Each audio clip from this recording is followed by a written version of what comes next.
Open சத்தா மட்டும் அப்படி அழுது கடற்கரையில தான் நான் புதைப்பேன். அது மட்டும் தெரியுது.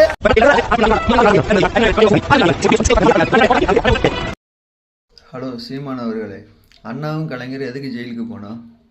இந்தியா போராட்டத்திற்காக முத்துராமலிங்க தேவரையும் காமராஜரையும் வெள்ளைக்காரவங்க ஜெயிலில் போட்டாங்க. அது அவங்க போனாங்க, அது வரலாறு இருக்குது. ஏயா சீமானு, ஜெயிலுக்கு போனால் தான் கடற்கரையில் சமாதி வைக்கணுமா? நீ பேசுகிறது முட்டாள்தனமா இல்லை? வருஷம் கோடிக்கணக்கான மக்கள் காமராஜர் நினைவகத்துக்கும் முத்துராமலிங்க தேவர் கோயிலுக்கும் வருஷம் கோடிக்கணக்காக போகிறாங்க. அவங்களாம் கவலைப்படலை. உனக்கு என்ன கவலை? இதை வச்சு நீ அரசியல் பண்ணணும், நீ முதல்வர் ஆகணும், இதான ஆசை? நீ முட்டாள்தனமாக பேசுகிற, அதையும் கேட்க ஒரு கூட்டம் இருக்குது.